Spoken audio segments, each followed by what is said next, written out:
के लक्षणहरू देखियो भनेपछि चाहिँ ब्ल्याक फङ्गस हुन सक्छ भन्ने किसिमको कुराकानी गर्न मिल्छ सर? हजुर, यो चाहिँ अब खास गरी आँखामा देखिने भनेको आँखा पाक्ने रोग जस्तैबाट सुरु हुन्छ। आँखा रातो हुने जस्तो आँखा पाक्ने रोग, आँखा रातो हुने, अलिक कचेरा लाग्ने हुन्छ। र सँगसँगै यसमा अरू के भन्दा आँखाको ढकनी सुन्निने, आँखा दुख्ने। अब सामान्य आँखा पाकेको अवस्थामा आँखा धेरै दुख्दैन, तर यसले गर्दाखेरि दुख्ने हुन्छ यो ब्ल्याक फङ्गस भएको भने दुख्ने हुन्छ। र हाम्रो ढकनीको जुन माथिल्लो ढकनी छ त्यो तल झरे जस्तो हुन्छ र आँखाको वरिपरि दुख्छ यसले। र सँगसँगै यसले अब आँखाको सँगसँगै यसको आँखाको नजिक भएको जुन साइनस छ त्यसमा पनि जसलाई चाहिँ पिनास भनेर भन्छौँ, पिनास गराउन सक्छ। र सँगसँगै नाकमा पनि सङ्क्रमण गराउन सक्छ र हाम्रो आँखाको वरिपरिको छालामा पनि यसले सङ्क्रमण गराउन सक्छ। र यस्तो किसिमको हाम्रो कुनै लक्षण देखिएको छ, आँखा रातो भएको छ, अब आँखा दुखिरहेछ धेरै भने आँखाको जुनसुकै अवस्थामा पनि जस्तो आँखा रातो भयो भन्ने बित्तिकै पनि प्रायलाई देखाउनुपर्छ। हाम्रो आँखा अस्पतालमा गएर आँखा जाँच गराइहाल्नुपर्छ। र यसको लागि अब हाम्रो आफै खुसी नै आँखा मेरो भइहाल्यो जथाभावी कस्तो किनेर हालौँ भन्ने किसिमको। हेलो, गुड मर्निङ, नमस्कार अनि स्वागत छ। कार्यक्रम हो प्रभात विमर्श। आज पनि नियमित दिन जस्तै तपाईँहरूसँग कुराकानी गर्नका लागि म उपस्थित भइसकेको छु, पदमराज जोशी। आज मलाई प्रविधिबाट साथ दिँदै हुनुहुन्छ हाम्रा मित्र सुनिल थापाजीले भने। त्यसै गरेर तपाईँ हामीलाई जोड्नका लागि संसारभरि नै यो फेसबुक लाइभको माध्यमबाट जोड्नका लागि अब यो भिडियो यो कार्यक्रम फेसबुक लाइभमा जोडेर चाहिँ आज मलाई सहयोग गर्दै हुनुहुन्छ राजेशजीले। पक्कै पनि नियमित दिन जस्तै आज पनि 38 देखि 39 को बीचमा तपाईँहरूसँग छलफल गर्न विमर्श गर्नका लागि हामी उपस्थित भइसकेका छौँ। तपाईँ यो कार्यक्रम दिनेश एफएम 93.8 मेगाहर्जमा कैलाली कञ्चनपुर लगायतका विभिन्न जिल्लाहरूमा रेडियोको फ्रिक्वेन्सी मार्फत सुनिरहनु भएको छ भनेपछि त्यसै गरेर चाहिँ संसारभरि नै, नेपालभरि संसारभरि नै विभिन्न देशहरूबाट दिनेश खबरको अफिसियल फेसबुक पेजबाट हामीलाई लाइभ हेर्दै र सुन्दै हुनुहुन्छ। पक्कै पनि हामी लगभग अब 1 महिना पुग्दैछौँ तपाईँहरूसँग विभिन्न विषयमा छलफल गरिरहेको। हामीले समय समयमा कार्यक्रमको प्याटर्न चेन्ज गर्दै आयौँ र यही कुरालाई चाहिँ तपाईँको आवश्यकता अनुसार हामी अझै पनि यसलाई चाहिँ मोडिफाई गर्दै जानेछौँ।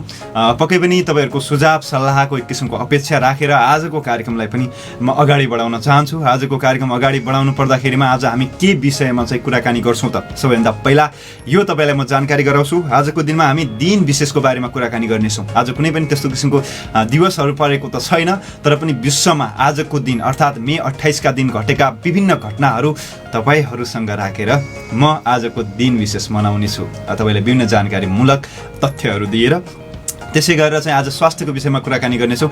ब्ल्याक फङ्गस भन्ने एउटा नयाँ चाहिँ रोग देखा परिरहेको छ छिमेकी देश भारत लगायत विभिन्न देशहरूमा भने नेपालमा पनि 1-2वटा केसहरू भेटिएको भनेर समाचारहरू आइरहेको र यो के रहेछ त यो विषयमा आज रामचन्द्र भट्टजीसँग हामी कुराकानी गर्नेछौँ। यो विषयमा उहाँ विज्ञ हुनुहुन्छ र विभिन्न किसिमको यो समयमा उहाँले यो विषयमा तालिम लिनुभएको छ। पक्कै पनि 9 बजेको पिरियड पछि चाहिँ उहाँसँग हामी आज कुराकानी गर्नेछौँ र योसँग सम्बन्धित कुनै पनि तपाईँको जिज्ञासा छ भने तपाईँले हाम्रो दिनेश खबरको अफिसियल फेसबुक पेजबाट चाहिँ जुन लाइभ हेरिरहनु भएको छ त्यो लाइभको तल चाहिँ कमेन्ट छोड्न सक्नुहुन्छ। हामी तपाईँहरूको कमेन्ट राख्नेछौँ भने 091 410 216 को बाटोमा तपाईँहरूको कललाई लिएर उहाँसँग चाहिँ त्यो तपाईँको सम्बन्धित प्रश्न चाहिँ सोध्नेछौँ। पक्कै पनि यो जानकारी तपाईँलाई गराइसकेपछि मैले ढिला नगरिकन 2078 जेठ 14 गते शुक्रबार भएको पनि तपाईँलाई मैले जानकारी गराएँ। आजकल हामी अधिकांश जस्तो घरमै हुन्छौँ, धेरै कामहरू हाम्रा थाती छन्। त्यसैले आज के हो, के बार हो, कति गति हो भन्ने किसिमको कुराकानी पनि यदि हामी बिजी नभएको बेला अर्थात् अफिस जानु नपर्ने, स्कुल जानु नपर्ने स्थितिमा हामीलाई त्यति धेरै सरोकार नहुन सक्छ। त्यसैले मैले यो जानकारी गराएँ। इसाई सम्बतको कुराकानी गर्दाखेरिमा आज 2021 मे 28 तारिक परेको छ। तिथिको कुरा गर्दा द्वितीया तिथि हामी मनाइरहेका छौँ र 14 गते शुक्रबारको कुराकानी गरिसकेपछि हामी केही शुभेच्छा आजको दिनको लागि तपाईँहरूसँग साट्छौँ नै। शुभेच्छाको क्रममा कुराकानी गर्दाखेरिमा आज धेरै जस्तो तपाईँहरू जन्मदिन मनाइरहनु भएको हुनसक्छ। जन्मदिन मनाइरहनुहुने तपाईँहरू सम्पूर्णलाई चाहिँ जन्मदिनको धेरै धेरै शुभकामना। पक्कै पनि आजको दिनमा तपाईँ जन्मिनु भएको हो, याद गर्नुहोस्। आजदेखि चाहिँ तपाईँले एक किसिमको यो संसारको यो माटोको चाहिँ एक किसिमको ऋण पनि बोक्नु भएको छ। त्यसैले योलाई केही न केही दिनका लागि भए पनि आफूलाई चाहिँ एकदम तयार पारिराख्नुहोस्, स्वस्थ मस्त बनाइराख्नुहोस्। यो माटोले तपाईँ यहाँ रहनु बाहेक त्यति अरू चाहिँ केही खोज्दैन पनि। त्यसैले मैले यो आग्रह गरेँ, आजको दिनलाई अझ विशेष बनाउने प्रयास गर्नुहोस्, घर परिवारसँगै तपाईँको यो खुसीको दिन सेलिब्रेट गर्नुहोस्, साथीभाइहरूसँग सामाजिक सञ्जालमा केही कुराहरू सेयर गर्नुहोस् र विभिन्न माध्यम अन्य माध्यमहरूबाट पनि तपाईँ यो कुराकानी चाहिँ सेयर गर्न सक्नुहुन्छ। मैले यो शुभेच्छा तपाईँलाई प्रकट गरेसँगै फेरि पनि एकचोटि जन्मदिनको धेरै धेरै शुभकामना तपाईँहरूलाई। र त्यसपछि अरू शुभेच्छाको कुराकानी गर्दाखेरिमा आज धेरैजसो यात्राको लागि निस्किँदै हुनुहुन्छ होला। पक्कै पनि यो विषम परिस्थितिमा डाक्टर, नर्सहरू, त्यसै गरेर अक्सिजन ओसार पोसार गर्ने साधनहरूका सहचालक, चालकहरू, त्यसै गरेर चाहिँ सामाजिक संस्थामा संलग्न विभिन्न व्यक्तिहरू जसले यो परिस्थितिमा एकअर्कालाई सहयोग गरिरहनु भएको छ, बिरामीहरूलाई सहजताको लागि तपाईँ काम गरिरहनु भएको छ। तपाईँहरू धेरै जस्तो अब कोही घर फर्किने अवस्थामा हुनुहुन्छ होला, कोही घरबाट अब अफिस जाने अर्थात् कार्यस्थल जाने तयारीमा हुनुहुन्छ होला। पक्कै पनि तपाईँहरू सम्पूर्णप्रति हाम्रो शुभेच्छा छ। तपाईँ यति पवित्र काममा हुनुहुन्छ, पक्कै पनि तपाईँलाई एक किसिमको यो बिहानीको समयमा सकारात्मकता तपाईँभित्र अझै बढी ऊर्जा थपोस् त्यो सकारात्मकताले, र तपाईँहरूको आजको काम जुन उद्देश्य लिएर तपाईँ जाँदै हुनुहुन्छ त्यो शुभ रहोस्। तपाईँ तपाईँहरूको सबैको स्वस्थ अनि कामहरू अझ महत्त्वपूर्ण बन्दै जाउन्, यो शुभकामना तपाईँलाई दिए। र यति शुभकामना दिएसँगै अझ हामी जसलाई हामी तपाईँ एकअर्कासँग म तपाईँसँग बोलिरहेको छु, तपाईँ हामीलाई सुनिरहनु भएको छ, हामी एउटा प्रक्रियामा आबद्ध छौँ। यति भइसकेपछि त तपाईँहरूप्रति हामीले एक किसिमको शुभेच्छा साट्नु नै पर्छ। तपाईँ जहाँ हुनुहुन्छ, जस्तो हुनुहुन्छ, स्वस्थ मस्त व्यस्त रहनुहोला, तपाईँको आजको दिन पनि शुभ रहनेछ, यही प्रार्थना मैले पनि गरेँ र तपाईँ पनि एकअर्काको लागि यो प्रार्थना गर्न सक्नुहुन्छ। र अन्तिमतिर अब एकछिनमा त हामी गीत राख्छौँ नै, तर त्योभन्दा पहिला एउटा रिक्वेस्ट गर्छु, तपाईँहरू यदि अव्यवस्थित तरिकाले चाहिँ अहिले बसिरहनु भएको छ भने व्यवस्थित हुने कोसिस गर्नुहोस्, मजाले जे गर्नुहोस् त्यसमा ध्यान केन्द्रित गरेर गर्नुहोस्। र आज बिहानी बाहिरतिर हल्का चिसो मौसम छ, त्यसैले धेरैजसो सुतिरहनु भएको पनि हुन सक्नुहुन्छ। छिमेकबाट हामीलाई सुन्दै हुनुहुन्छ, अर्थात् तपाईँको परिवारको कुनै सदस्यले रेडियो बजाएर तपाईँ हामीलाई सुन्दै हुनुहुन्छ, या कसैले तपाईँको छेउमा हामीलाई सुन्दैछ र तपाईँ पनि हामीलाई सुने जस्तो नसुने जस्तो भइरहेको होला, निद्रामा हुनुहुन्छ भनेपछि, र हामी एउटा अनुरोध गर्छौँ, उठ्नुहोस्, यो बिहानीको समयमा जाग्नुहोस्। तपाईँले यो बिहानीको समयमा यो साङ्गीतिक कोसेलीबाट लिनुभएको होला भन्ने मैले विश्वास लिएको छु। यो फेसबुक लाइभमा चाहिँ हामी गीतहरू बजाउन मिल्दैन, धेरै जस्तोको कमेन्ट आउँछ साउन्ड आएन भनेर चाहिँ। गीत बजाउने क्रममा रेडियोमा मात्रै सुनिन्छ, किनकि कपिराइटको इस्युहरू आउँछ, त्यो भावनाले चाहिँ हामीले गीत पेजमा बजाउन मिल्दैन। हामी यो उसका लागि चाहिँ असमर्थ छौँ तपाईँहरूलाई गीत सुनाउनका लागि चाहिँ। तर पनि तपाईँ हामीसँग जोडिराख्नुहोस्, हामी तपाईँहरूसँग विभिन्न किसिमका यस्ता जानकारीमूलक कुराकानीहरू गर्नेछौँ र यस्तै गरेकाले रमाइला गफगाफ गर्नेछौँ। यति कुराकानी गरिसकेपछि यो गीतसँग मैले आज यो गीत उसमा पनि बजाएको थिएँ कि तोडिने अर्थात् डिभोर्सको कुराकानी आज म जोडिरहेको छु। दिन विशेषको कुराकानी गर्दाखेरिमा चाहिँ यो डिभोर्स भन्ने कुरा कहिलेदेखि के भयो भन्ने किसिमको कुराकानी म एउटा देशको इतिहाससँग चाहिँ जोडेर चाहिँ कुराकानी गर्दैछु। 2011 अर्थात् आजको दिन 28 तारिकका दिन चाहिँ सम्बन्ध विच्छेदको परिचयमा माल्टामा एक किसिमको भोट भयो के, सम्बन्ध विच्छेद नीति ल्याउनुपर्छ कि ल्याउनु हुँदैन भनेर चाहिँ माल्टामा चाहिँ 2011मा आजको दिनमा चाहिँ भोटहरू कलेक्सन गर्यो, भोट चाहिँ गर्नका लागि अनुरोध गरियो, जस प्रस्तावमा चाहिँ 53% मतदाताले चाहिँ अनुमोदन गरेका थिए त्यसलाई। अब सम्बन्ध विच्छेद भन्ने कानुन चाहिँ बन्नुपर्छ भनेर चाहिँ 53% भन्दा बढीले चाहिँ यसलाई स्वीकार गरेका थिए। माल्टा भन्ने देशमा एउटा एक किसिमको अब कानुनमा पनि एक किसिमको मत चाहिँ मागिसकेपछि यो मलाई इन्ट्रेस्टिङ लाग्यो। त्यो हुनाले चाहिँ म तपाईँलाई आज दिन विशेषमा यो कुरा सुनाइरहेको छु, जसको परिणामस्वरूप चाहिँ वर्षको उत्तरार्धमा अर्थात् 2011 को चाहिँ अन्तिमतिर चाहिँ निश्चित रूपमा सम्बन्ध विच्छेद गर्ने चाहिँ कानुन चाहिँ आयो, अनुमोदन भयो। यो चाहिँ एउटा इन्ट्रेस्टिङ घटना थियो 2011 को, अर्थात् डिभोर्सको केसहरूका लागि भनेर चाहिँ, सम्बन्ध विच्छेदका लागि भनेर चाहिँ कतै चाहिँ भोट मतदानै गरिएको यो सायद ऐतिहासिक घटना हुनसक्छ। र त्यसमा फेरि 53%ले चाहिँ यो कानुन हुनुपर्छ, अर्थात् धेरै अवस्थामा चाहिँ सँगै बसिन नसकिने अवस्था आउन सक्छ भन्ने किसिमको चाहिँ 53% अर्थात् 100 जनामा 53 जनालाई यो लाग्दो रहेछ कि परिस्थिति जेसुकै पनि आउन सक्छ, हामी सँगै नबस्न सक्छौँ भन्ने किसिमको। र 47%लाई चाहिँ होइन यो चाहिँदैन, एनी हाउ जोडिएपछि सँगै बस्नै पर्छ भन्ने किसिमको यो हुनसक्छ। र त्यो कुरा जानकारी गराइसकेपछि एउटा यो घटना आजको दिन विशेषमा मैले तपाईँलाई सुनाएँ। यो घटनासँग अर्को घटना तपाईँलाई सुनाउँछु। 2011 को घटनापछि यो इसाई सम्बतको कुराकानी हो र इसाई सम्बतमै भन्छु, म सनमै भन्छु र सन् अब 2011 पछि 2010 तपाईँलाई जोड्याउन चाहन्छु। 10 तिरको कुराकानी गर्दाखेरिमा भारतको पश्चिम बङ्गालको ज्ञानेश्वरीमा पश्चिम बङ्गालमा चाहिँ यो घटना चाहिँ तपाईँहरूले धेरैले चाहिँ सुन्नुभएको होला। त्यो बेला यदि तपाईँ अहिले फ्ल्यासब्याकमा जानुभयो भनेपछि त्यो बेला यो धेरै चर्चित घटना थियो। भारतको पश्चिम बङ्गालकोमा चाहिँ ज्ञानेश्वरी एक्सप्रेस रेल चाहिँ खसेको थियो, जसमा 148 यात्रुहरूको मृत्यु भएको थियो, जसमा केही नेपालीहरू पनि रहेको भन्ने किसिमको कुराकानी थियो। त्यसैले भारतको पश्चिम बङ्गालमा चाहिँ ज्ञानेश्वरी एक्सप्रेस रेल आजकै दिन अर्थात् 2010 मे 28 तारिकका दिन दुर्घटनामा परेको थियो, जसबाट 148 यात्रुहरूको ज्यान गएको थियो हैन। 148 यात्री भनेको छ धेरै नै हो नि हैन। र यो जानकारी पनि तपाईँलाई गराए। 2010 को जानकारी थियो यो। त्यसपछि 10 को जानकारी पछि तपाईँलाई फेरि म लग्न चाहन्छु 1907 तिर। 11 बाट 10 मा गयौँ, अब 1907 तिर जाउँ। सन् 1907 मा के भएको थियो त आजको दिनमा? तपाईँहरू कति बाइकमा चाहिँ चलाउन अर्थात् बाइकको चाहिँ रेस बढाउन धेरै खोज्नुहुन्छ होला एक किसिमको त्यो मानिसको रिस्की काम गर्ने, अर्थात् रिस्क आफूलाई मोल्ने, म यतिसम्म गर्न सक्छु भित्रको एक किसिमको इगो सर्टिफिकेट हुन्छ नि, सन्तुष्टिको लागि भए पनि मान्छेले यो गर्छ। र यही क्रमलाई आज म तपाईँलाई यो जानकारी पनि गराउँछु कि यो जो रेस हामी हेर्छौँ, टिभीहरूमा पनि कार्यक्रमहरू हेर्छौँ र मोबाइलहरूमा पनि यो गेमहरू खेल्छौँ, तर सबैभन्दा पहिला चाहिँ यो बाइकहरूको चाहिँ दौड प्रतियोगिता चाहिँ कहिले भएको थियो, अर्थात् बाइक रेस चाहिँ कहिले भएको थियो भन्ने कुराकानी म आजको दिनमा तपाईँलाई यो जानकारी गराउन चाहन्छु। आजको दिनमा अर्थात् मे 28 का दिन 1907 मा चाहिँ आयल अफ म्यान टिटी वा टुरिस्ट ट्रफी रेस भनेर चाहिँ 1907 मा उद्घाटन गरिएको थियो। यो दौडको अधिकांश वर्षको मे जुनमा अर्थात् यो मे 28 देखि चाहिँ जुनसम्ममा चाहिँ आयल अफ म्यानम चल्ने वार्षिक मोटरसाइकल रेसिङ कार्यक्रम हो। यो चाहिँ रेसिङ कार्यक्रम, बाइकको रेस गर्ने कार्यक्रम चाहिँ 1907 मा चाहिँ उद्घाटन भएपछि चाहिँ यो चल्न थालेको हो। सन् 1907 पछि चाहिँ यो बाइक रेस भन्ने जो हामी प्रोग्रामहरू हेर्छौँ, कार्यक्रमहरू हेर्छौँ, त्यो चाहिँ 1907 मा आजकै दिन अर्थात् मे 28 कै दिन चाहिँ उद्घाटन भइसकेपछि चल्न सुरु भएको थियो। यो घटनालाई अक्सर संसारको सबैभन्दा खतरनाक दौड प्रतियोगिता पनि भनिन्छ। यो बाइक रेस चाहिँ संसारको सबैभन्दा खतरनाक चाहिँ रेस हो अर्थात् दौड हो। यो घटना पनि तपाईँलाई मैले जानकारी गराएँ। यो थियो तेस्रो घटनाको रूपमा आजको दिन विशेषको।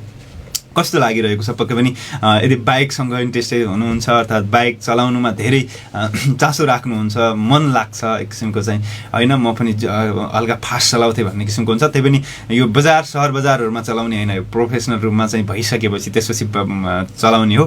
त्यसैले सावधानी चाहिँ अपनाउनु नै पर्छ जे कुरामा पनि। तर यो रेस चलाउने प्रक्रिया चाहिँ 1907 मा चाहिँ एउटा गेमकै रूपमा चाहिँ उद्घाटन भएको थियो। यो जानकारी मैले तपाईँलाई गराइसकेपछि फेरि म तपाईँलाई लग्न चाहन्छु 1830 तिर। 1830 तिर आजको दिनमा के भएको थियो त? अर्थात् 1830 मे 28 का दिनको घटना कुराकानी गर्दाखेरिमा अहिले नागरिकता विधेयक हाम्रो नेपालमा विवादित इस्यु छ। त्यो हुनाले मैले आज यो घटनालाई चाहिँ तपाईँ माझ लिएको छु। कुनै बेला यस्तो स्थिति पनि आउँछ कि जब बाहिरी देशको नागरिकहरूलाई हामी सहज तरिकाले चाहिँ देशभित्र बस्न दिन्छौँ, त्यतिखेर चाहिँ रैथाने रूपमै विभिन्न किसिमका समस्याहरू आउँछन् रैथानेहरूलाई, अर्थात् त्यो ठाउँमा पहिल्यैदेखि बसिरहेका मान्छेहरूलाई। त्यो भावनाले चाहिँ अब यो अमेरिकाको एउटा घटनासँग जोडेर चाहिँ म यो विषयमा आज कुराकानी गर्नेछु। 1830 मा अमेरिकन राष्ट्रपति एन्ड्रयू ज्याक्सनले चाहिँ आदिवासीलाई चाहिँ अमेरिकनहरूलाई उनीहरूको भूमि अधिकार स्वीकार गर्न र जबरजस्ती स्थानान्तरण गर्ने भारतीय हटाउने ऐनमा हस्ताक्षर गरेका थिए। अर्थात् भारतीयहरू जुन अमेरिकामा बस्थे उनीहरूले त्यहाँको रैथानेहरूलाई अर्थात् त्यहाँको वासीहरूले आदिवासीहरूलाई चाहिँ त्यो उनीहरूको भूमिबाट चाहिँ खोज्ने हटाउने किसिमको चाहिँ काम गरिरहेको भन्ने थियो र त्यो चिज हटाउनका लागि अमेरिकन राष्ट्रपति एन्ड्रयू ज्याक्सनले चाहिँ एउटा कदम चालेका थिए र एनी हाउ तिमीहरू आफ्नो जग्गा खोस ल्याऊ भनेर चाहिँ जबरजस्ती भए पनि स्थानान्तरण गर्ने चाहिँ नीतिमा चाहिँ अमेरिकन राष्ट्रपतिले चाहिँ यो कदम चाल्नु भएको थियो। यो कुराकानी मैले तपाईँले आजको दिनमा यो कुराकानी पनि तपाईँले मैले जानकारी गराएँ, किनकि अहिले जसरी जब आदिवासीहरूलाई अर्थात् त्यहाँको जहिले पनि बसिरहेका पहिलेदेखि बसिरहेकाहरूलाई यदि कुनै चिजले विस्थापित गरिन्छ अर्थात् हटाइने प्रयास गरिन्छ भनेपछि त्यसले एक किसिमको चाहिँ नराम्रो प्रभाव पार्छ। किनकि अब त्यो तपाईँ एउटा जुन ठाउँमा तपाईँ हुनुहुन्छ त्यो ठाउँमा फेरि कसैले आएर तपाईँले त्यताबाट तपाईँले रिप्लेस गर्यो अर्थात् तपाईँले हटाइयो, कुनै शक्ति आएर तपाईँले हटाउन थाल्यो भने पक्कै पनि तपाईँलाई पनि नरमाइलो लाग्छ। यो नरमाइलोले सबैलाई चाहिँ असर गर्छ र त्यसैले यो घटना अमेरिकाको घटनासँग हाम्रो घटना पनि तपाईँसँग मैले जोडेँ र यति कुराकानी गरिसकेपछि चाहिँ आजको दिन विशेषको सेगमेन्ट लगभग सकिएको छ। हामी अहिलेको समयमा गीतसँग जोडिन्छौँ, तर गीतसँग जोडिनुभन्दा पहिले सुनिलजीले तयार त पारिसक्नु भएको छ, तर पनि त्योभन्दा पहिला आज हामी के गर्छौँ त अबको समयमा यो गीतपछि हामी के गर्छौँ भन्ने कुरामा तपाईँलाई जानकारी गराउन चाहन्छु। अहिले हामी एउटा साङ्गीतिक कोसेली राखिसकेपछि तपाईँलाई आज रमेश चन्द्र भट्ट गेटा आँखा अस्पतालका वरिष्ठ नेत्र अधिकृत जीसँग चाहिँ हामी कुराकानी गर्नेछौँ आँखा रोगको विषयमा चाहिँ। अर्थात् अहिले एउटा नयाँ चाहिँ ब्ल्याक फङ्क्स भन्ने एउटा रोग आइरहेको छ। त्यो ब्ल्याक फङ्क्स रोग चाहिँ के हो र त्यसले चाहिँ कसरी चाहिँ के भइरहेको छ, कसरी हटाउन सकिन्छ, कसरी चाहिँ त्योबाट सावधानी हुन सकिन्छ, के छन् त्यसका लक्षणहरू लगायतका यावत विषयमा चाहिँ आज रमेश चन्द्र भट्टजीसँग म कुराकानी गर्नेछु र तपाईँको फोन कल लिनेछु त्यही समयमा 091 410 216 को बाटोमा यो ब्ल्याक फङ्क्सको बारेमा कुनै पनि त्यस्तो किसिमको जिज्ञासा छ भने तपाईँ सोध्न सक्नुहुन्छ। तपाईँको त्यो कल लिनेछु भनेपछि त्यसै गरेर चाहिँ तपाईँहरूको कमेन्टमा यदि तपाईँ यो प्रति कुनै पनि किसिमको चासो जिज्ञासा छ भनेपछि म तपाईँलाई पक्कै पनि जानकारी गराउँछु। फङ्क्सको बारेमा कुराकानी गर्छौँ। तपाईँलाई मैले पहिले पनि जानकारी गराइसकेको थिएँ यो के रोग हो, कस्तो हो, किन अहिले चाहिँ यसको चाहिँ प्रभाव बढिरहेको छ। हाम्रो देशमा अहिले त्यति धेरै बढी इस्युहरू नआएको भए पनि छिमेकी देशमा लगायत भारत लगायत अन्य देशहरूमा चाहिँ यसको एक किसिमको ठुलै रूप लिने हो कि भन्ने आकलनहरू भइरहेको बेला यो के हो, कसरी सर्छ, कसरी यसबाट बच्न सकिन्छ, लक्षणहरू के छन् लगायतका विभिन्न विषयमा चाहिँ आज हाम्रो गेटा आँखा अस्पतालका वरिष्ठ नेत्र अधिकृत रमेश चन्द्र भट्टसँग हामी कुराकानी गर्छौँ आजको दिनमा। उहाँ हामीसँग जोडिसक्नु भएको छ। उहाँसँगको आजको यो कुराकानी तपाईँहरूले सुन्नु त हुन्छ नै। यदि तपाईँ प्रत्यक्ष रूपमा यस्तो यो विषयमा कुनै पनि तपाईँको जिज्ञासा छ भने 091 410 216 को बाटोमा हाम्रो स्टुडियोको नम्बर खुला छ। तपाईँले त्यसमा फोन गरेर चाहिँ टिपाउन सक्नुहुन्छ। तपाईँहरूलाई म तपाईँहरूको प्रश्न हाम्रो डाक्टर साहबलाई आज यो आँखाको विषयमा चाहिँ कुराकानी गर्नेछौँ। यो रोग कुन कुन अङ्गहरूबाट चाहिँ सर्छ, कुन अङ्गमा चाहिँ प्रभाव पार्छ, यो विषयमा पनि आज हामी कुराकानी गर्ने नै छौँ। र श्रोता दर्शकबिन त्यसै गरेर हामीलाई फेसबुक लाइभबाट पनि हेर्दै हुनुहुन्छ संसारभरि नै। त्यो भए हुनाले चाहिँ तपाईँले आफ्नो कुनै पनि जिज्ञासा छ भने फेसबुक कमेन्टमा पनि तपाईँहरू राख्न सक्नुहुन्छ। म त्यो हाम्रो आजका अतिथि रमेश चन्द्र भट्टसँग चाहिँ त्यो कुराकानी राख्नेछु। र अब ढिला नगरिकन आजको हाम्रा अतिथि लाई हामी आजको तपाईँ हाम्रो कार्यक्रममा चाहिँ स्वागत गर्ने अनुमति चाहन्छु। रमेश चन्द्रजी स्वागत छ कार्यक्रममा। धन्यवाद यहाँलाई धेरै। सन्चै हुनुहुन्छ? हजुर सन्चै छु। ओके ठिक छ। ढिला नगरिकन हामी यो विषयमा प्रवेश गरिहालौँ।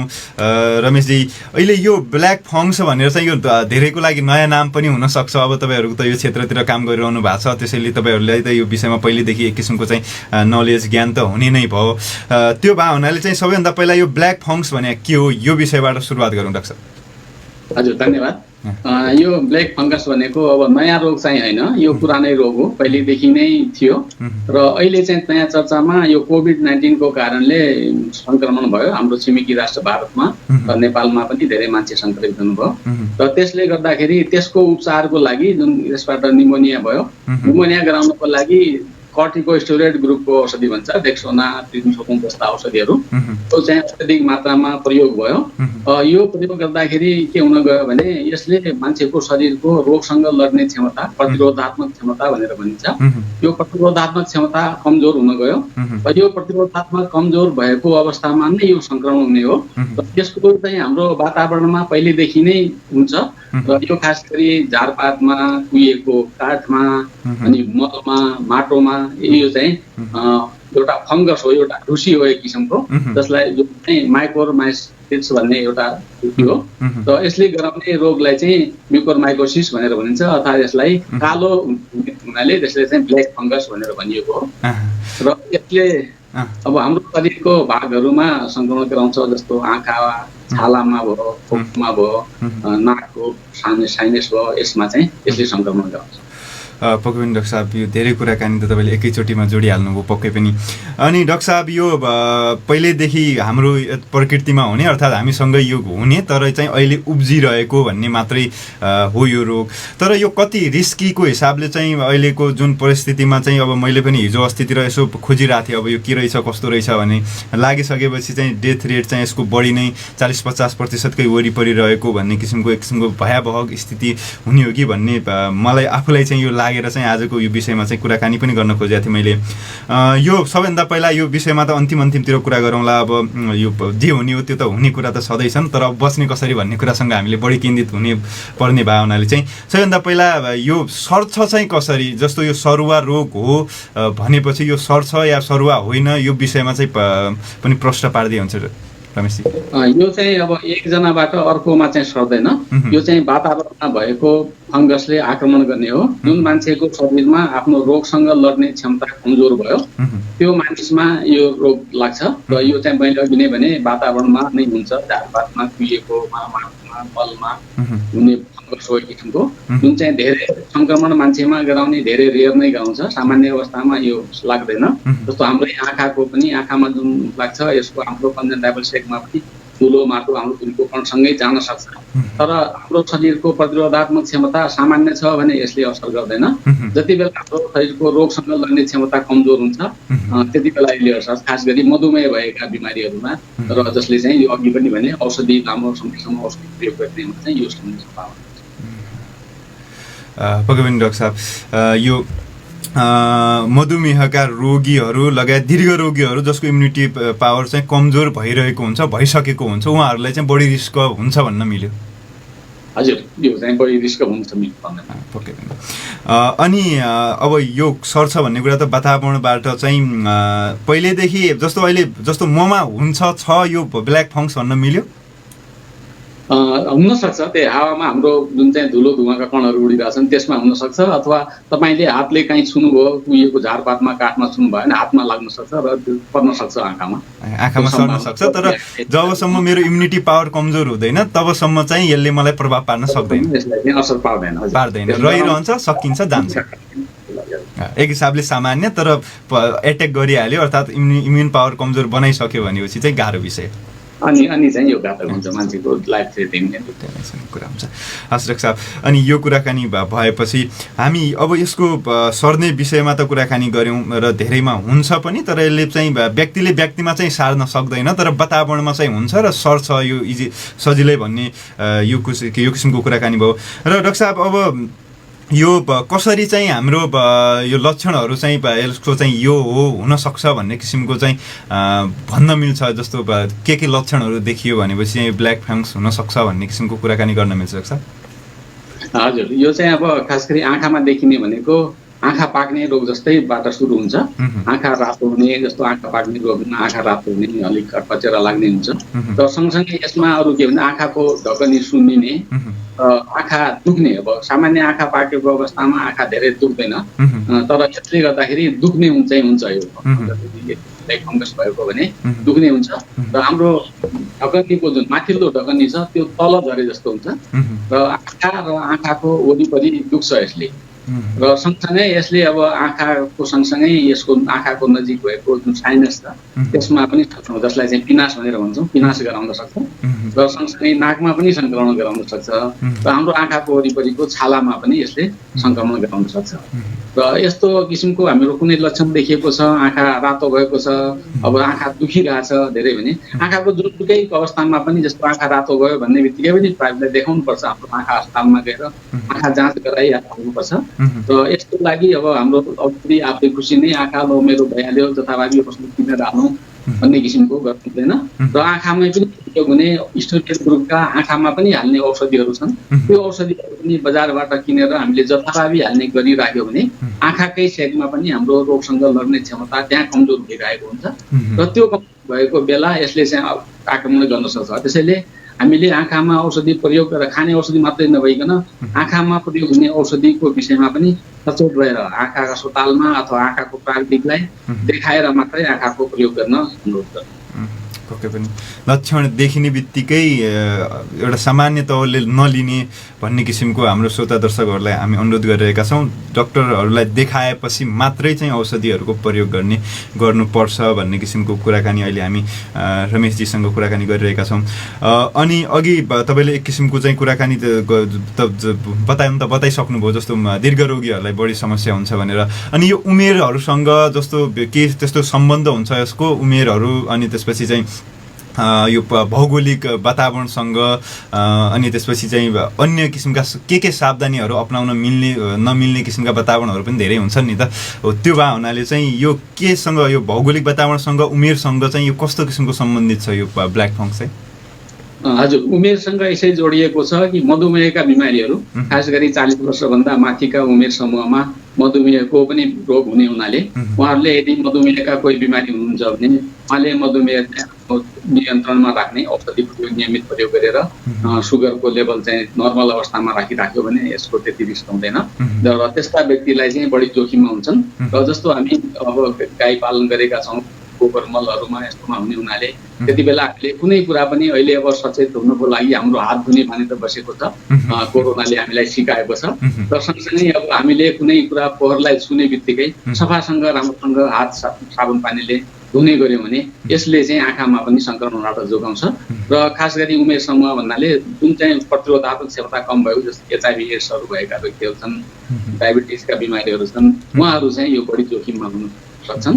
र बालबालिकाहरू जसको प्रतिरोधता छ अलिक कमजोर हुन्छ, बालबालिकाहरू चाहिँ बढी जोखिममा हुन सक्छन्। तर अब उनीहरूमा चाहिँ हामीले जस्तो कसैलाई निमोनिया भएको छ र निमोनियाको कारणले लामो समयसम्म त्यो स्टेरोइड ग्रुप अघि मैले भने त्यो औषधिहरू यदि सेवन गरेको छ भने उहाँहरूमा चाहिँ प्रतिरोधात्मक क्षमता कम हुन्छ। यो उमेर समूहभन्दा पनि जसले चाहिँ रोगसँग लड्ने क्षमता कम गराउने औषधि प्रयोग गरिएको छ तिनीहरू चाहिँ बढी जोखिममा हुन्छन् र मधुमेहका बिमारीहरू बढी जोखिममा हुन्छन् उमेरसम्म। अनि डाक्टर साहब, यो वातावरणको कुरा पनि मैले जोडिरहेको थिएँ। यो अहिले कुन वातावरणमा यो मौलाउने, कुनमा त्यस्तो हुने के हुन्छ?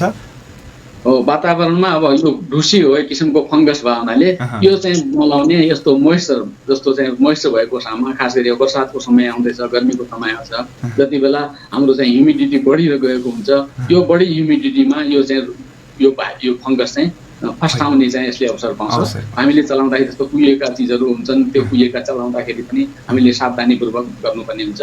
र यो चाहिँ हामीले ध्यान दियो भने पक्कै पनि जोगिन सकिन्छ र डराउनु पर्ने चाहिँ छैन।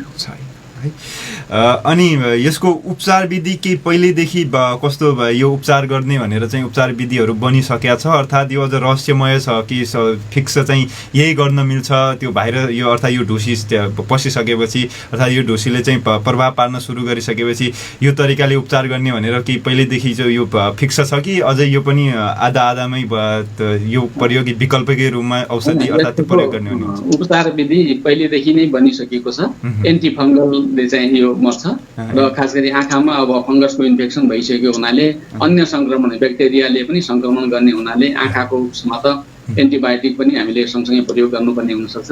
र एन्टी फङ्गसमा हामीले यो जुन फङ्गसलाई मार्ने चाहिँ औषधिहरू पहिलेदेखि नै बन्ने छ। एमिफोटेरामिन भन्ने इन्जेक्सन, पाइसोकोनाजोल भन्ने औषधिहरू पहिलेदेखि नै छ। र यो चाहिँ अब मल्टी अर्गनमा असर पर्ने हुनाले यस्तो यदि ब्ल्याक फङ्गस भयो भने आँखाको विशेषज्ञले मात्रै, आँखा तालमा मात्रै उपचार गर्नुभन्दा पनि यसमा चाहिँ नाक कान घाँटीको विशेषज्ञलाई पनि समावेश हुनुपर्छ। र जनरल फिजिसियन चाहिँ खास गरी उहाँ फिजिसियनले चाहिँ यसको उपचार गर्नुहुन्छ, किनभने उहाँहरूको यसले आँखामा मात्रै असर गर्नु, आँखामा भयो भने शरीरका अन्य भागमा पनि असर गर्ने हुनाले जस्तो अघि भने विनाश गराउन सक्छ, नाकमा गराउन सक्छ, फोक्सोमा असर गराउन सक्छ, यसले ब्रेनमा पनि असर गराउन सक्छ। यसरी मान्छेको शरीरमा यो प्रवेश भयो भने यसले एउटा भागभन्दा अरू भागमा पनि फैलिँदै जाने हुनाले यसलाई मल्टिडिसिप्लिनरी भन्छ। आँखाको, नाक कान घाँटीको, जनरल फिजिसियनको, चेस्टको विशेषज्ञ यो उहाँहरूले चाहिँ यसको उपचार गर्नुहुन्छ।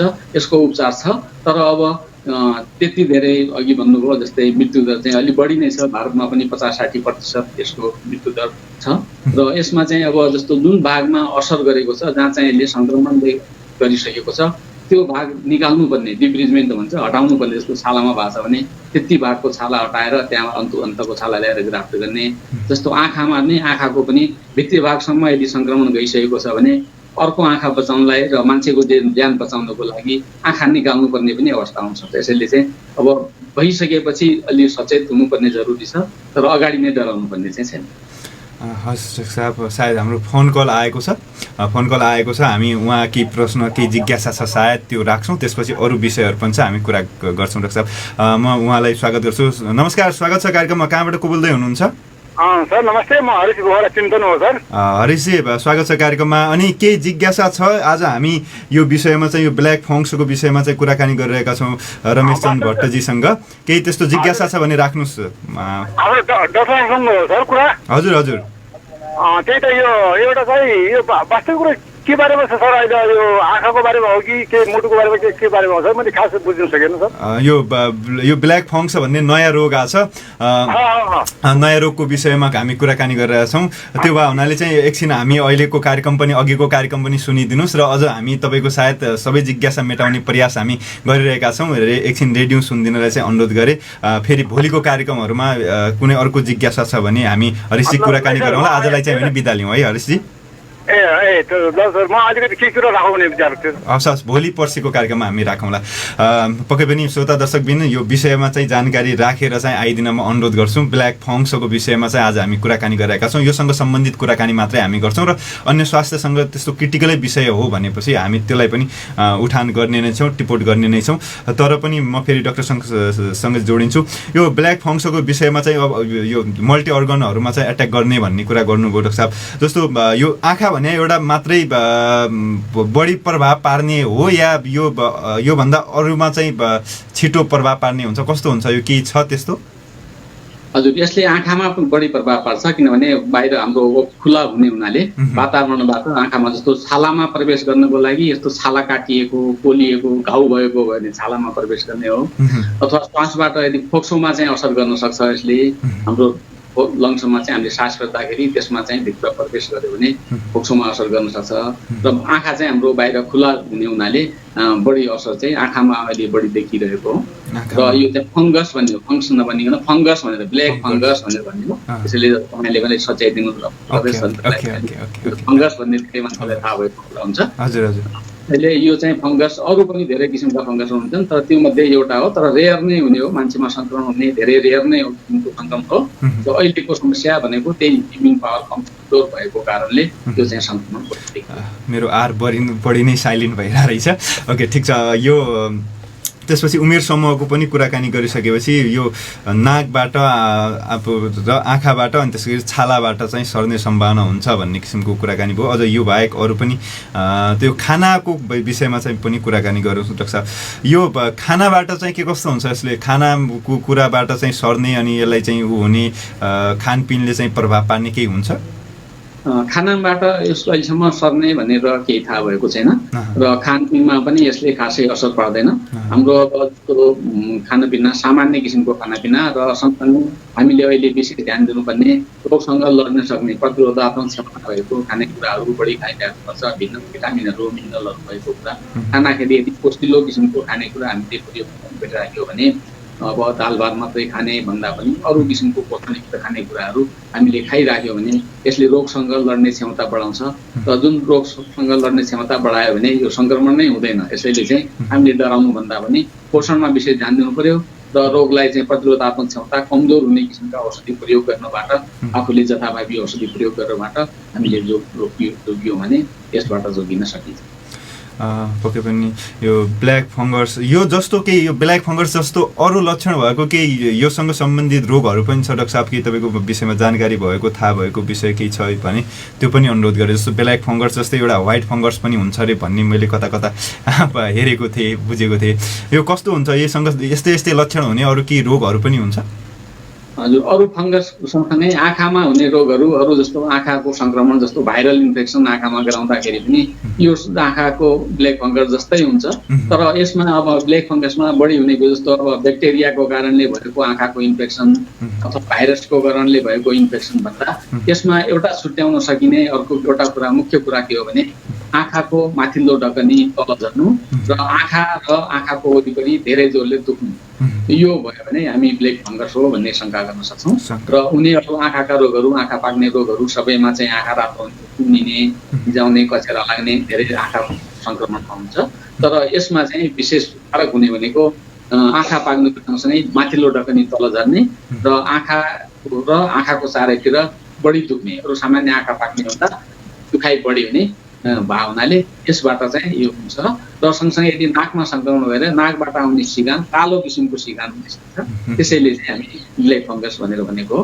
र यसले चाहिँ कालो किसिमको आँखाको कचेरा पनि जस्तो रगत आए जस्तो रातो अथवा कालो रङको चाहिँ आँखाको जुन कचेरा हुन्छ, जस्तो आँखाको अरू ब्याक्टेरिया भाइरसले भएको सङ्क्रमणमा जस्तो अब ब्याक्टेरियाकै आँखा पाक्यो भने आँखामा सेतो पहेँलो कचेरा आउँछ भने यसमा चाहिँ आउने कचेरा भनेको कालो रङको हुनाले त्यसले चाहिँ ब्लेक फङ्गस भनेको र यो चाहिँ अनि यो पहिलो लक्षणहरू आँखामै बढी पहिलो देखिन्छ या नाकमा पनि पहिला देखिन सक्छ, आँखामा नदेखिने पनि हुन्छ के त्यस्तो हुन्छ? यो चाहिँ अब सङ्क्रमण यदि फोक्सोमा यदि नाकको माध्यमबाट यो शरीरमा प्रवेश गरेको छ र फोक्सोमा मात्र इन्फेक्सन छ भने हामीलाई चाहिँ निमोनिया जस्तो खोकी लाग्ने, टाउको दुख्ने यस्ता लक्षणहरू देखिन्छ र ज्वरो आउने जस्ता लक्षण देखिन्छन् भने आँखामा भएको सङ्क्रमण हो भने आँखामा चाहिँ आँखा सुन्निने, रातो हुने, अघि पनि जस्तै आँखाको सङ्क्रमण देखिन्छ। यो आँखा विषय यो चाहिँ गहिरै छ, त्यसको मतलब अब हामी आँखामा बढी देखिन्छ सोचिरहेको छौँ, फेरि फोक्सोमा पनि एक किसिमको चाहिँ प्रभाव पार्ने रहेछ।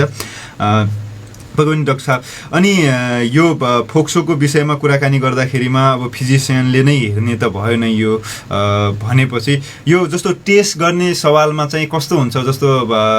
जस्तो कोरोनाको अहिले पिसिआर गर्ने, अर्को चिज गर्ने भनेर गरिरहेछौँ, यो चाहिँ जस्तो ब्ल्याक फङ्गसको चाहिँ के हुन्छ? त्यस्तो केही विधिहरू हुन्छ या त्यस्तै लक्षणबाट नै छुट्याउनु पर्छ कि टेस्टहरू गर्नुपर्छ? यसको परीक्षण गर्नको लागि अब ल्याबमा चाहिँ परीक्षण गर्न सकिन्छ। यसको चाहिँ फङ्गस छ कि छैन भनेर पहिले त फङ्गसको परीक्षण गर्ने र यसको कल्चर चाहिँ गर्न सकिन्छ। यो चाहिँ हाम्रो चाहिँ प्रयोगशालामा यो कल्चर गरेर फङ्गस ग्रोथ भएको छ र यसमा चाहिँ यो ब्ल्याक फङ्गस गर्ने माइक्रोसिस गराउने फङ्गस छ कि छैन भनेर हामी प्रयोगशालामा जाँच गरेर लगाउन सक्छौँ। एउटा विधि छ यसको, लक्षणहरू लक्षण पनि एउटा भयो अनि लक्षण सँगसँगै शरीर बडी चेक गरेर चाहिँ हुने कुरा भयो। अनि डाक्टर साहब लगभग अन्तिमतिर छौँ भनौँ, अब यो विषय त मलाई अहिले झन् गहिरो लाग्दैछ। यो ब्ल्याक फङ्गस अझ धेरै प्रश्नहरू त उब्जि नै रहेछन्, तर पनि हामी अन्तिमतिर छौँ। केही समष्टिगत रूपमा चाहिँ अब तपाईँले भन्न मिल्ने अब केही कुरा मैले क्रमैसँग सोध्नखेरिमा पनि तलमाथि भएको कुरा हुनसक्छन्, केही मैले छुटाएको हुनसक्छौँ, अब किनकि यो विषयसँग म त्यति धेरै विज्ञ व्यक्ति भएन।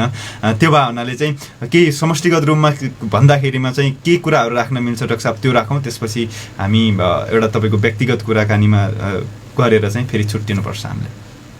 हजुर, अब मैले अनुरोध के गरेँ भने अहिले पनि हामी कहाँ आउने आँखाका रोगीहरूलाई हामी देखिरहेछौँ। उहाँहरू धेरै मान्छेहरू बजारमा गएर जथाभावी आँखाको औषधि प्रयोग गरेर अन्तिम अवस्थामा आँखा अस्पताल आउने यो बानी छ र यसो नगरिदिन हुन म सबैलाई आग्रह गरेँ। आँखामा प्रयोग गर्ने औषधिहरू जुनसुकै पनि आँखा परीक्षण गराएर यसको चाहिँ हाल्न उपयुक्त छ कि छैन भनेर त्यो आँखामा प्रयोग गर्न, किनभने यसमा बजारमा अहिले स्टोरेज ग्रुपका आँखाका औषधिहरू पनि प्रशस्त मात्रामा मेडिकल औषधि पसलहरूमा पाइन्छन्। त्यो हामीले औषधि आँखाको मान्छेको हाम्रो सोचाइ के छ भने पसलमा गएर आई ड्रप दिनुहोस् त भन्ने हाम्रो धेरै नै बानी छ। आई ड्रप भनेको आँखाको थोपा हो र आँखाका थोपा चाहिँ हजारौँ किसिमका आँखाका थोपाहरू हुन्छन्। कुन चाहिँ हाल्ने उपयुक्त, कुन उपयुक्त हुँदैन, माग्नेले पनि आई ड्रप भनेर माग्छन्। अब दिनेमा पनि आँखाको औषधिहरू सबैमा चाहिँ औषधिको नाम लेखेर मुनतिर आई ड्रप नै लेखेको हुन्छ। औषधि पसलले आफू कहाँ जुन बढी छ अथवा आफूलाई जुन बढी जसमा बढी मार्जिन आउँछ त्यो औषधि दिएर धेरै जसो स्टोरेज ग्रुपका औषधि प्रयोग भएको छन्। र यस्तो आँखा पाक्ने अरू रोगमा पनि आँखामा चाहिँ औषधि स्टोरेज ग्रुपका औषधिहरू, किनभने यसले जुन रातो भएको आँखा छ तुरुन्तै निको पार्छ। यो औषधि स्टोरेज मिसिएको यदि औषधि छ भने रातो भएको आँखा, सुन्निएको आँखा छ भने यसलाई चाहिँ रातोपना हटाउँछ। निको पार्ने भन्दा पनि आँखामा रातोपना हटाउँछ। र यो रातोपना हटायो भने मलाई सन्चो भयो भनेर मान्छेले महसुस गरेका हुन्छन्। कतिपय मान्छेहरू त आँखाको मोतीबिन्दुको अपरेसन गरिसकेका मान्छेहरूलाई पनि यो औषधि दिनुपर्ने हुन्छ 1 महिनासम्म भनेर यो औषधिको शिशी नै खोल आफू राखिराख्नु भएको हुन्छ। र यो औषधि बजारमा दिँदै यो मलाई यो औषधि दियो भनेर पुरानो औषधिको खोल देखाएर औषधि किन्ने बानी पनि धेरै छ।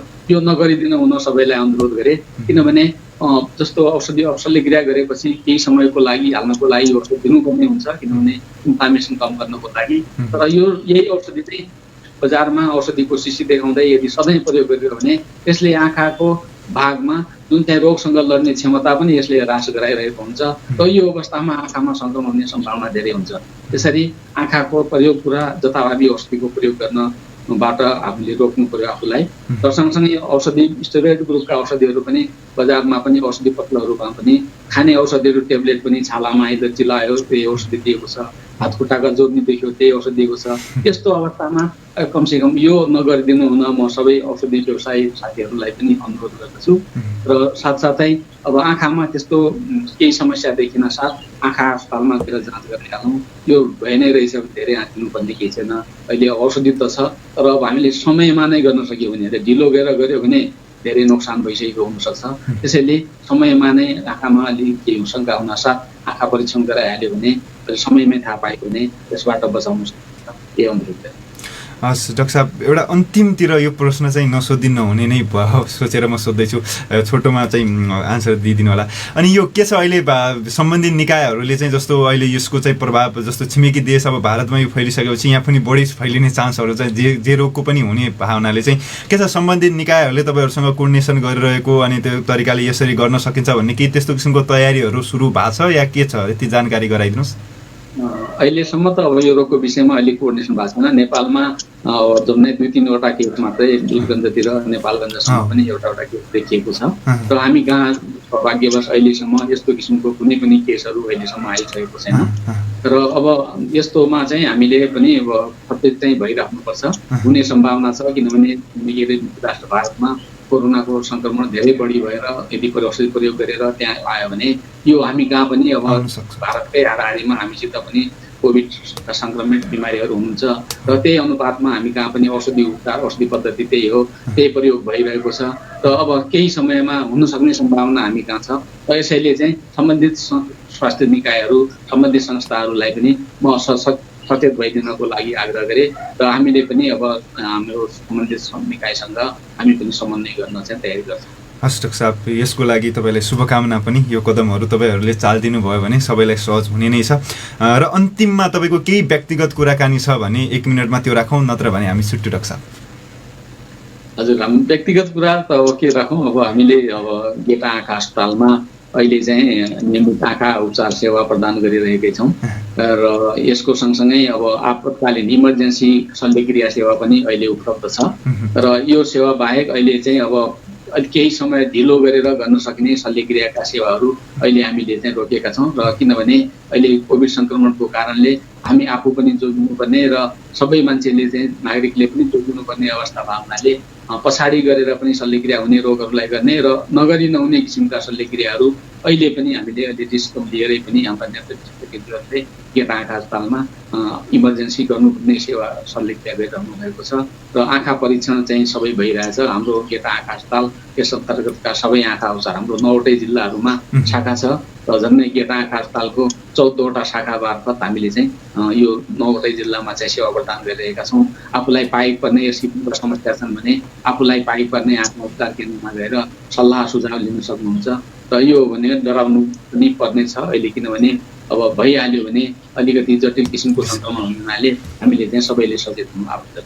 हस् रमेशजी, यो समय दिनुभयो, यसै व्यस्तताका बावजुद पनि हामीसँग कुरा गरिदिनु भयो र यति महत्त्वपूर्ण जानकारीहरू राखिदिनु भयो। यसको लागि तपाईँप्रति धेरै धेरै आभार प्रकट गर्छौँ र कुनै दिन फेरि अझ विभिन्न अरू विषयहरूमा अरू जानकारीमूलक कुराकानी गर्ने अपेक्षासहित आजलाई भने कार्यक्रमबाट बिदा मागौँ। हस्, नमस्कार। हस्, नमस्कार। यहाँलाई पनि दिनेश खबर जस्तो प्रतिष्ठित मिडियाले मलाई चाहिँ यो आँखाको रोगसम्म आफूले जानेका कुरा केही सेयर गर्ने मौका दिनुभयो, त्यसको लागि दिनेश खबर समूहलाई म लगायत यहाँलाई पनि धेरै धेरै धन्यवाद दिन चाहन्छु। नमस्कार रमेशजी।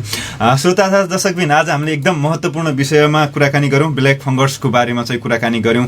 यो अहिले हामीसँग त्यति धेरै ठुलो केसहरू त छैन, तर पनि सम्भावनाहरू रहेको हुनाले चाहिँ के कस्तो गर्न सकिन्छ, के कुरामा सावधानी अपनाउन सकिन्छ लगायतका यसको केमा प्रभाव पर्छ, कसरी चाहिँ असर गर्छ, कसलाई बढी समस्या गर्छ लगायतका विभिन्न विषयहरूमा चाहिँ कुराकानी गऱ्यौँ, तर पनि धेरै विषयहरू अझ समेट्न सकेका छैनौँ। अझ दोस्रो दिन यसको अवस्था हेरेर चाहिँ हामी यो विषयमा चाहिँ कुराकानी गर्ने नै छौँ। र यति भन्दै लगभग समय हाम्रो निश्चित समय सकिसकेको छ। अहिलेसम्म तपाईँले हामीलाई हेरेर सुनेर साथ दिनुभयो, तपाईँहरूलाई पनि धेरै धेरै धन्यवाद। रमेश चन्द्र भट्टजीलाई पनि हामी धेरै धेरै आभार प्रकट गर्न चाहन्छौँ फेरि पनि। र मलाई अहिले प्रविधिबाट साथ दिइरहनु भएको छ सुनिलजीलाई पनि धेरै धेरै आभार प्रकट गर्दै यति मिठा मिठा साङ्गीतिक कोसेली नाचौँ लाग्ने साङ्गीतिक कोसेलीहरू खोजेर बजाएर चाहिँ सहयोग गरिदिनु भयो। त्यसै गरेर चाहिँ राजेशजी जसले हामीलाई यो संसारभरि नै फेसबुक लाइभबाट जोडिरहनु भएको छ, उहाँप्रति आभार प्रकट गर्दै भोलि आउने भोलिको दिनलाई फेरि अझ तपाईँको बिहानीको दैनिकसँग म जोडिने प्रयास गर्ने नै छु भन्दै आजको तपाईँको दिन शुभ बितोस्। म कार्यक्रम सञ्चालक पदम पनि बिदा माग्छु। नमस्कार, शुभ दिन।